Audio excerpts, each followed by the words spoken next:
Salut l'équipe asymétrique et bienvenue sur le macro crypto du 14 mai 2024. On regarde tout de suite les indicateurs fondamentaux du BTC. Donc, au niveau du MVRV ratio, on peut voir qu'il est retombé sur la zone des 2,17 et je pense qu'on est en train de former une sorte de bottom ici sur cet indicateur. Ce qui veut dire qu'on est en train de tranquillement pouvoir reprendre espoir sur le BTC. On a bien consolidé sur la zone des 60 000, 61 000 $. Pour l'instant, ce support y tient. Et on va considérer que ce support, il va pouvoir nous permettre d'avoir un rebond, ne serait-ce que temporaire pour le moment. On va quand même aussi considérer qu'il y a beaucoup de pression sur le support, donc ça c'est quelque chose qu'il faut tenir à l'œil, mais le fait que ça ne brise pas, pour moi, je trouve que c'est plutôt encourageant.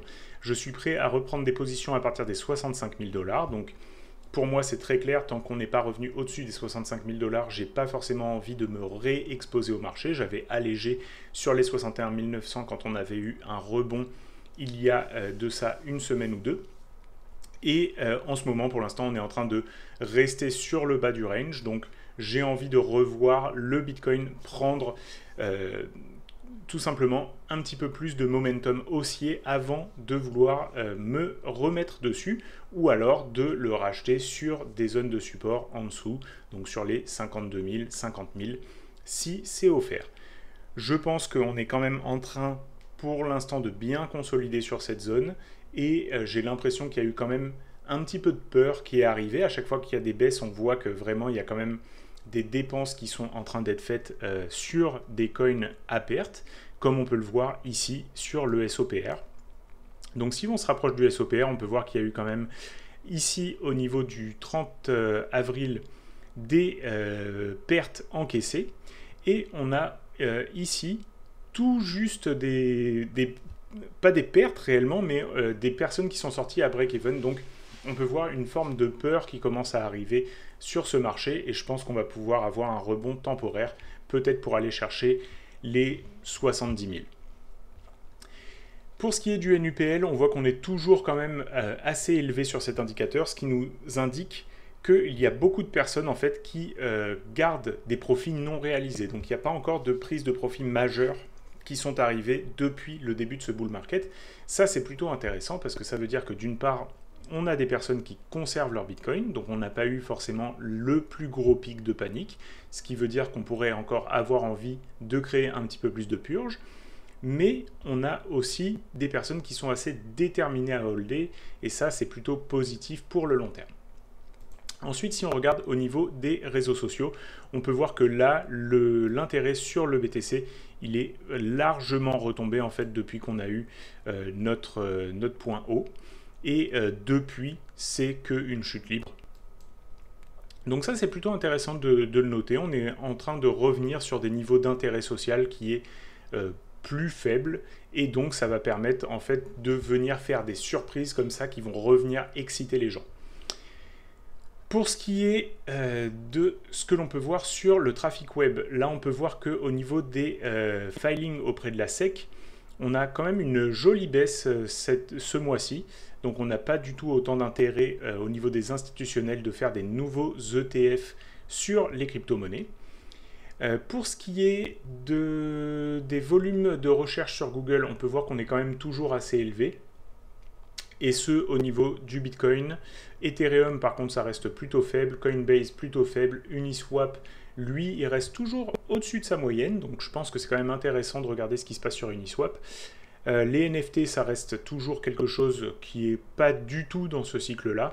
Donc on pourrait éventuellement avoir une surprise. Donc s'il y a des projets NFT que vous pensez qu'il y ait des bons potentiels, que vous pensez qu'ils ont un bon potentiel, ça peut être le moment de tranquillement se mettre sur certains coins qui sont liés à ces projets, voire même d'acheter quelques NFT, puisqu'ils sont largement sous-cotés et que s'il y a un petit peu d'excitation qui revient au niveau des NFT, on pourrait avoir de belles plus-values à encaisser à ce niveau-là. Pour ce qui est au niveau du Web3, on peut voir que c'est quand même une des grosses tendances de cette année. Donc ça, c'est quand même intéressant de voir que ça n'a pas perdu en fait de son narratif par rapport à 2022. Et Solana, lui, c'est le grand gagnant, hein, mais par contre là, on voit que l'intérêt a beaucoup baissé sur les dernières semaines, donc avec la baisse des cryptos. Et pour ce qui est de on-chain, c'est pareil, ça a extrêmement augmenté.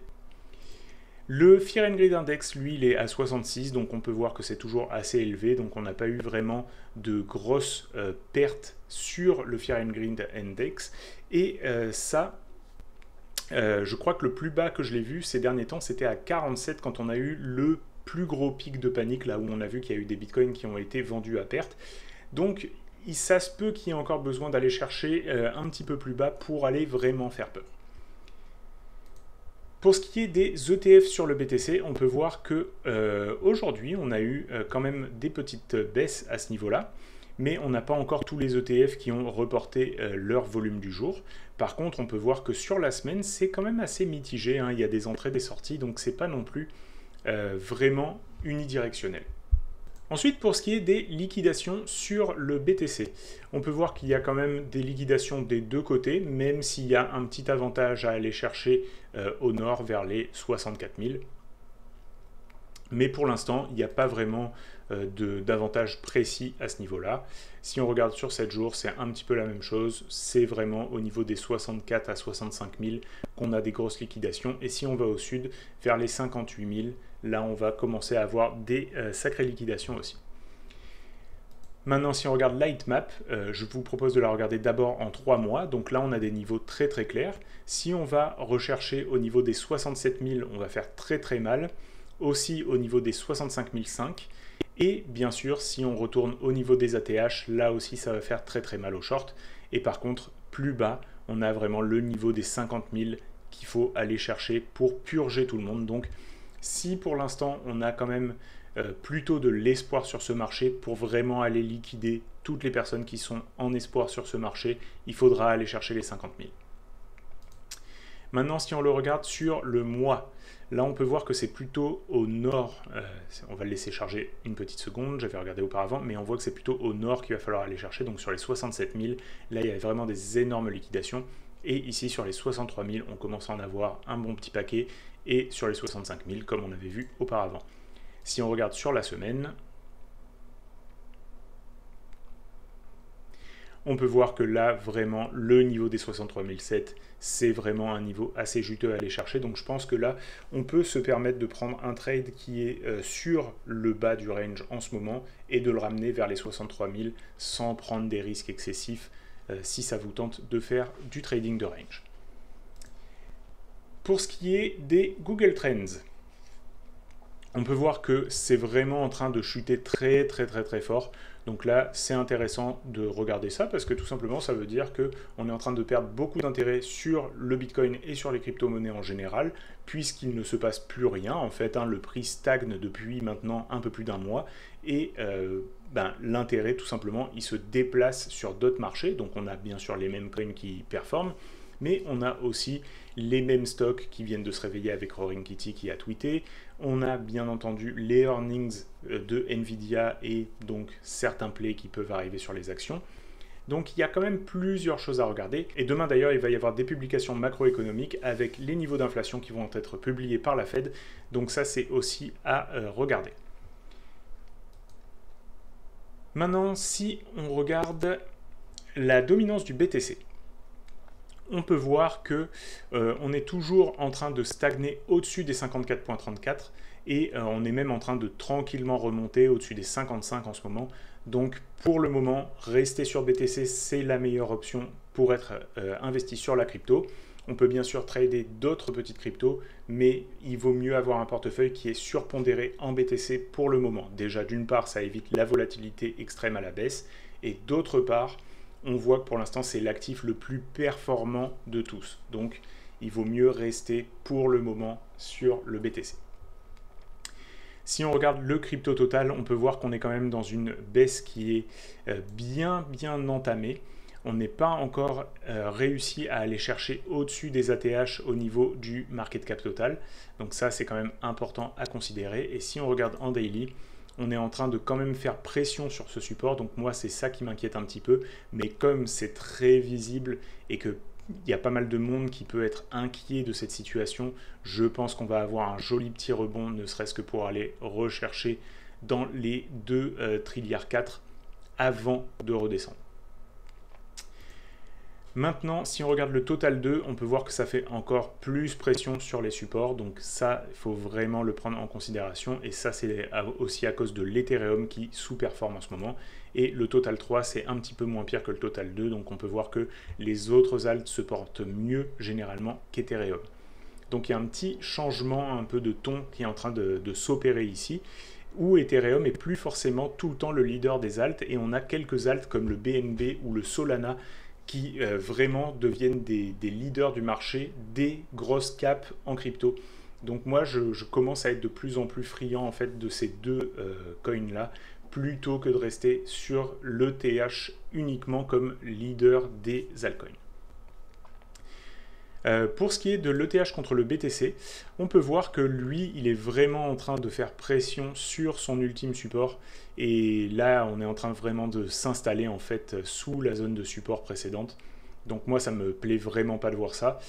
Autant j'avais envie de faire le bullish case de l'Ethereum, mais là pour moi, s'il ne revient pas au-dessus de sa zone de support, c'est quand même vraiment inquiétant par rapport au Bitcoin. Si on le regarde par rapport à l'USD, là aussi, il a cassé son support et il est en train de s'installer en dessous. Donc ça, c'est vraiment pas joli. On a des fortes chances d'aller rechercher les 2004. Donc pour l'instant, Ethereum, il n'a pas la faveur. On va avoir bientôt des nouvelles sur les ETF et Ethereum. Si jamais c'est accepté, là, bien sûr, on va avoir possiblement une explosion à la hausse, alors que si c'est refusé, bon, on va avoir un petit peu de volatilité, mais je ne pense pas que ça va être aussi catastrophique, puisque c'est à mon avis relativement bien pricé que ça va être refusé pour la première série d'ETF ETH qui sont en train d'être étudiés par la SEC. Pour ce qui est du BTC, on peut regarder pour l'instant en weekly.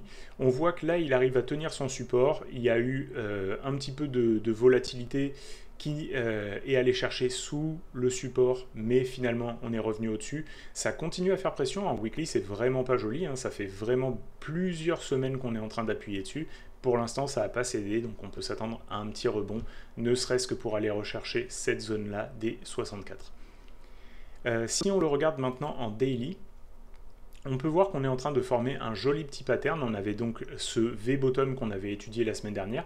Et là, on peut voir que pour l'instant, il est en train de former une genre de anse. Et ça, c'est un pattern qui est plutôt bullish. Donc moi, je serais tenté de dire que d'acheter ici pour éventuellement revendre déjà une partie sur les 65 000, 64, 65 000 qu'on a ici, et potentiellement aller rechercher vers le haut du range, c'est un trade qui est quand même relativement probable, même si en ce moment, on voit que l'attrait des crypto-monnaies n'est pas forcément aussi intense que ce qu'on avait avant, mais justement, c'est dans les moments où il y a un peu de désintérêt que ça peut être intéressant de s'exposer. Et pour faire le tour des altcoins que j'ai repérés aujourd'hui, on a CFG contre le Bitcoin. Donc lui, si on le regarde en weekly, je trouve qu'il est vraiment revenu chercher le bas de sa zone de range et il commence à faire un pattern assez intéressant. On voit qu'il a retrouvé de la performance. C'est un des coins qui a d'ailleurs bien performé aujourd'hui sur le secteur des Real World Assets. Donc il y a quand même un narratif assez puissant derrière. Il a déjà, dans ce cycle, performé correctement, surperformé par rapport au Bitcoin sur certaines phases de ce cycle. Et là, je pense qu'on est dû pour pouvoir en racheter et le ramener encore une fois vers le haut du range. Donc ça, c'est une des possibilités qu'on a en ce moment. Ensuite, il y a NIR contre le BTC. Je suis investi sur ce coin-là et je trouve que c'est un de ceux qui se comporte, un des rares en fait, qui se comporte très très bien contre le Bitcoin. Donc on peut voir que pour l'instant, il a mieux encaissé les baisses que le Bitcoin. Il continue de consolider sur cette zone de résistance. Et on a des bonnes chances qu'il la dépasse, puisque pour moi, une consolidation sous résistance, c'est vraiment une preuve que les bulls, ils essayent de dépasser cette résistance et que les bears n'arrivent pas à rejeter le prix, malgré le fait qu'en ce moment, les cryptos se soient plutôt baissiers. Donc, il y a quand même un avantage, je pense, sur ce coin-là, pour pourquoi pas aller rechercher la zone suivante de résistance qu'on a contre le BTC. Donc si ça se passe bien, on peut avoir une très belle surperformance contre le BTC pour NIR. Ensuite, j'ai remarqué que Chiliz, lui aussi il était en train de consolider, donc là on peut voir qu'on a un support de très long terme. Il est revenu le chercher et pour l'instant on consolide tranquillement dessus, on fait quand même un petit peu pression dessus, donc c'est pas aussi beau que ce qu'on a pu voir sur NIR ou CFG, mais il faut quand même considérer qu'on est sur des très bonnes zones d'achat. Et pour moi, celui-ci, le but ce serait vraiment de le ramener en fait juste sur cette résistance, mais ça fait un petit x2 quand même contre le BTC, donc c'est pas inintéressant. GRT, lui aussi, commence à être très beau par rapport au Bitcoin. On peut voir que ça fait longtemps en fait qu'il consolide sur cette zone de prix et il commence à faire des petits W dans les W. Donc on peut voir qu'ici on a eu un premier W qui nous a fait une jolie performance. Ensuite ici, on a refait une sorte de W qui a fait encore une jolie performance et on recommence à faire ce pattern. Donc là, peut-être que sur le dépassement des 469 Sats, ça peut valoir la peine de prendre un joli trade sur GRT. Numéraire, lui aussi, je trouve qu'il est plutôt joli parce que ça fait longtemps en fait qu'il consolide sur cette zone de très très long terme. Il a un narratif AI qui peut être intéressant. Donc là, on va avoir les earnings de Nvidia en plus la semaine prochaine, donc ça peut être encore plus intéressant de se préparer à une surperformance sur ce genre de coin. Bien sûr, attention, si les earnings de Nvidia déçoivent, là, ça pourrait être une catastrophe sur tout ce qui a à voir avec les AI. Mais pour l'instant, on pourrait se dire que lui, il a en fait un joli cycle. Hein. Quand il revient sur cette zone, il fait souvent des jolis petits rebonds appréciables contre le BTC, donc ça permettrait d'avoir un peu plus de BTC en poche ou alors de prendre un joli trade contre l'USD et d'avoir un petit peu plus d'USD en poche. On a quand même à peu près un x2 là aussi à aller chercher, donc c'est pas négligeable. Et on a Immutable X, lui ça fait aussi longtemps qu'il évolue dans un range, on peut voir qu'il est revenu sur le bas du range, il l'a déjà testé une fois, là on peut voir qu'il est en train de consolider tranquillement. Pour moi le pattern il n'a pas encore fini sa baisse totale, mais ça peut être intéressant de commencer à le regarder, et quand il revient en fait dans la zone de rectangle gris qui est ici, de regarder s'il nous fait un pattern de retournement pour le racheter en vue de le ramener vers le haut de son range. Voilà, comme d'habitude, laissez un like, un commentaire et partagez la vidéo avec vos amis investisseurs. Et on se retrouve la semaine prochaine pour une prochaine vidéo. Bye!